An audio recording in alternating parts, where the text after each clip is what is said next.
Greetings, adventurers. Frostback, and today I want to talk about how to prepare for Phase 2 of Classic WoW. At BlizzCon, Blizzard decided to drop a bombshell on us and let us know that we have 12 days until Phase 2.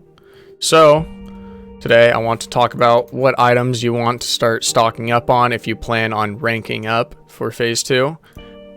And this is more of like if you want to rank up past like 10, if you want to be very prepared for Phase 2, this isn't needed, right? You can get by without all these things, but these are going to help you a lot along the journey. And if you're going for something like 14 or 12 or above, you're definitely going to want to get a good amount of these consumables.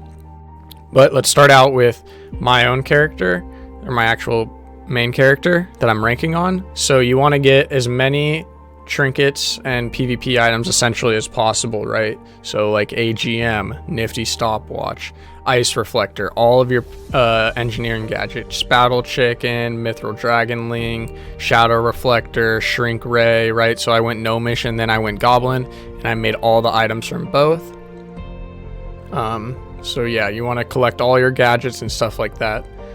And I'm working on the materials here for an Ice Reflector. I just need the Essence of Water, or for the Flame Reflector, sorry.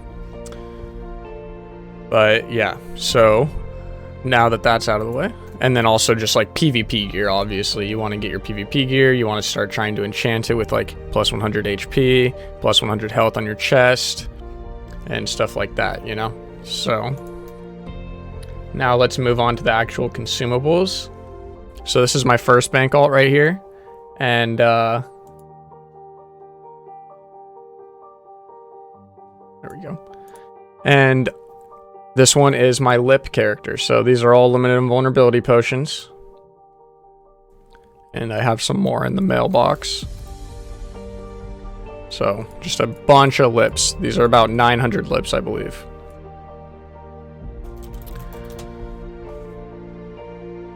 And obviously, staying immune for 6 seconds is a very nice thing to have. Especially as a mage. It'll be good against rogues, warriors, you know. Now this character, this is just my general bank alt stuff in here. I have some Black Mage Weave boots from when I was making Goblin Rocket boots. Here, this is Elemental Earth. I'm stocking up on these. I'm going to make them into restoration potions. I don't have as many as I would like to have, which is why I'm currently farming Mara on repeat, and I'm farming a bunch of Solid Stone and Elemental Earth from Mardon. And that's just a disenchanter. There's not much stuff on that person. Summon Lock alt for world bosses.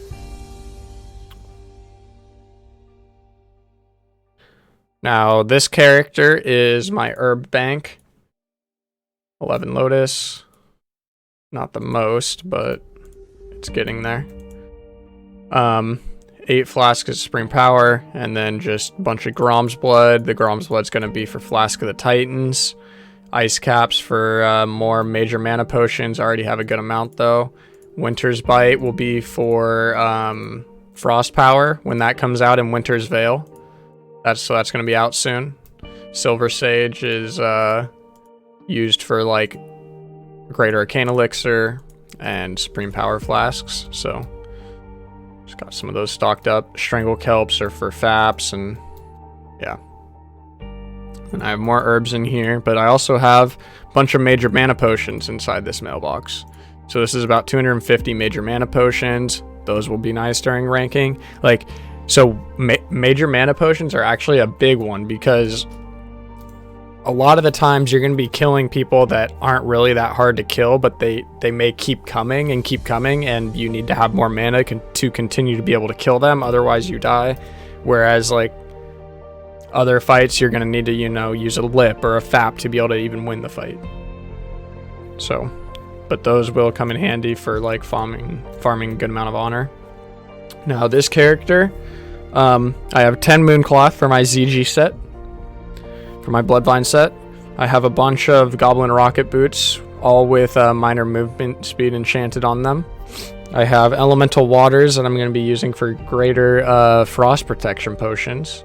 stone scale eels that will be used for my Flask of the Titans, and then I just didn't want to sell the living essence for so cheap. And I also just have like some general items that I'm making from gold on this character. But elixirs of fortitude, these are another very good PvP consume. 120 health for an hour, obviously good, you want a bunch of those. Elixirs of firepower, I'm gonna use these sometimes. I'm probably gonna be running the impact spec, so I think these will be good to have. Holy protection potions and elixirs of poison resistance. Elixirs of poison resistance can actually only be used if you have a poison on you, so you can actually just macro that into one of your abilities, and then it'll use that whenever you do have a poison on you. But they're kind of expensive, so start stocking up. More elixirs of fortitude, and then yeah, that's all that's on this character.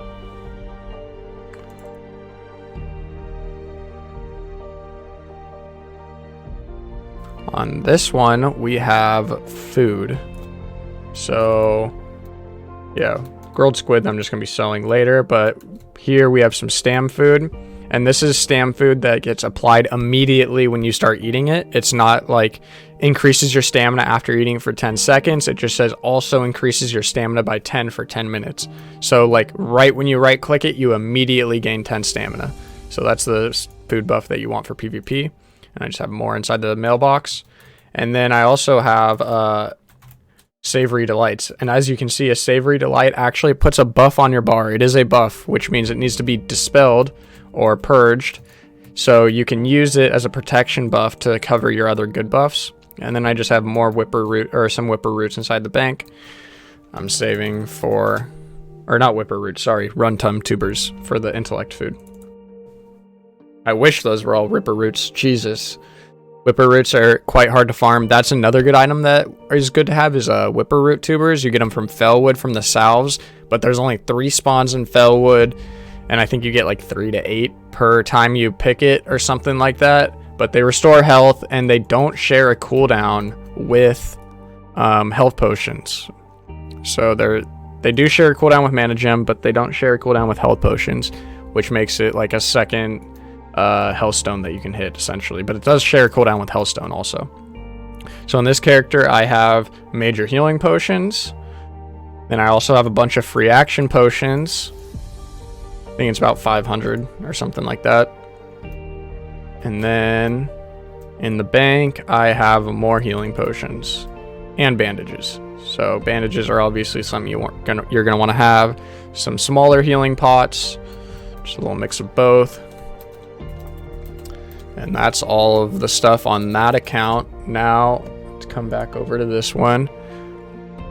So I originally wanted to have my rogue up to level 60, but I wasn't able to do that because we didn't have enough time. So I had to stop at 50 or at 35, but I intentionally brought it up to 35 so that I could have a 300 alchemist, and I can do Arcanite transmutes and a, well, not quite 300 tailor, but high enough tailoring to do Mooncloth cooldowns. So this will give me a little bit of passive income while ranking, keep me afloat. Then this is another big character. On this character we have bombs. So some thorium grenades, some goblin sapper charges, and then a bunch of iron grenades is inside the mailbox. It is over 1,000, I believe, when I counted, I think.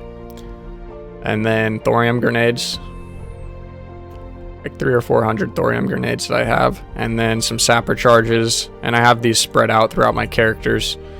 I need to organize them and get them all into one character, but yeah. And then goblin sapper charges are also another thing that I'm making more of. I'd like to get up to at least 500 of them. I think I have like 300-ish right now. Or 400 maybe. But yeah, and then one more character.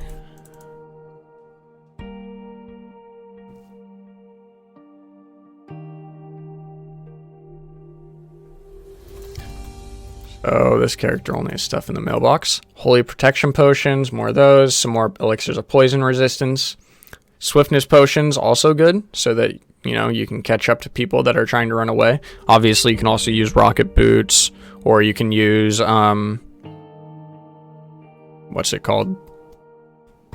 Nifty stopwatch or something like that. But swiftness potion is also an option. Invisibility potion.